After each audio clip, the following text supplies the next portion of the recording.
Assalamualaikum warahmatullahi wabarakatuh.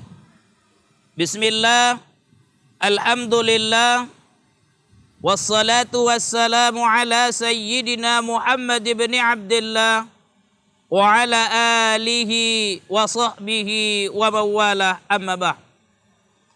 Segala puji bagi Allah Azza wa Jalla, selawat dan salam atas Rasulnya Nabi Muhammad sallallahu alaihi wasallam. Semoga kelak kita akan mendapatkan syafaatnya di yaumil akhirat kelak. Amin ya rabbal alamin. Para pemirsa Ifarina TV yang dimuliakan oleh Allah subhanahu wa ta'ala, di dalam Al-Quran Allah subhanahu wa ta'ala berfirman, ahasiban nasu ayyutraku ayyakulu amanna wahum la yuftanun. Yang artinya, apakah manusia mengira, kata Allah, setelah mereka menyatakan beriman kepada Allah subhanahu wa ta'ala, lalu tidak diuji oleh Allah? Artinya, bahwa ketika kita menyatakan beriman kepada Allah subhanahu wa ta'ala, kita pasti akan mengalami yang namanya ujian yang bisa meningkatkan kedudukan kita di sisi Allah subhanahu wa ta'ala. Ketika kita dihadirkan oleh Allah subhanahu wa ta'ala ujian, lantas apa yang harus kita lakukan?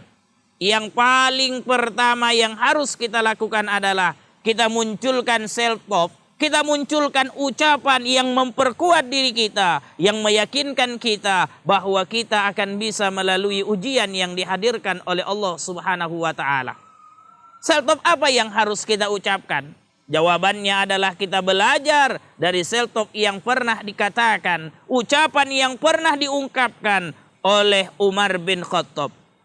Suatu hari Umar bin Khattab pernah berkata, wallahi mabtalaitu bi baliyatin illa wa kana lillahi alayya arba'u ni'am. Demi Allah, kata Umar bin Khattab, tidaklah aku diuji oleh Allah subhanahu wa ta'ala, melainkan di dalam ujian tersebut ada 4 kenikmatan yang diberikan oleh Allah subhanahu wa ta'ala. Yang pertama, kata Umar bin Khattab, Islam takun fidini. Kalaupun aku diuji oleh Allah subhanahu wa ta'ala, aku masih layak bersyukur kepada Allah ketika ujian tersebut hanya menimpa diriku, bukan menimpa agamaku. Yang kedua, kata Umar bin Khattab, Islam takun muhramar ridho. Aku masih layak bersyukur kepada Allah ketika aku diuji oleh Allah, tapi ujian tersebut tidak pernah menutupi keridhaan Allah subhanahu wa ta'ala terhadap diriku. Yang ketiga, kata Umar bin Khattab, Islam takun ghaira mukallafi bih. Aku bersyukur kepada Allah ketika aku diuji oleh Allah, ternyata ujian itu tidak melebihi dari apa yang kusanggupi. Yang keempat, kata Umar bin Khattab, inni arjus sawaba alaiha. Aku berharap kepada Allah ketika aku dikasih oleh Allah ujian ini, aku mendapatkan pahala yang luar biasa. 4 ucapan inilah yang harus kita ucapkan ketika kita diuji oleh Allah subhanahu wa ta'ala. Yang pertama, kata Umar bin Khattab, Islam takun fidini. Ketika kita dihadapkan oleh Allah subhanahu wa ta'ala dengan ujian, katakanlah bahwa aku bersyukur kepada Allah, bahwa ujian yang didatangkan oleh Allah ini hanya menimpa diriku, bukan menimpa agamaku. Beginilah yang terjadi dalam kehidupan para nabi dan istrinya.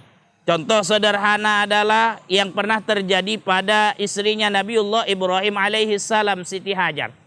Ketika Siti Hajar dan anaknya Ismail diletakkan oleh Allah, disuruh oleh Allah kepada Nabiullah Ibrahim alaihissalam untuk meletakkan anak dan istrinya di tanah haram yang tandus, Siti Hajar mengatakan ketika setelah dibangunkan tempat tinggal oleh Ibrahim dengan mengatakan, wahai suamiku, apakah ini perintah Allah? Lalu ke Nabiullah Ibrahim menjawab, iya, ini adalah perintah Allah. Kalau ini perintah Allah, silahkan kau lanjutkan dakwah. Percayakanlah kami kepada Allah subhanahu wa ta'ala. Siti Hajar paham bahwa ini adalah ujian dari Allah. Tapi dia katakan, ini ujian hanya menimpa diriku, bukan menimpa agamaku.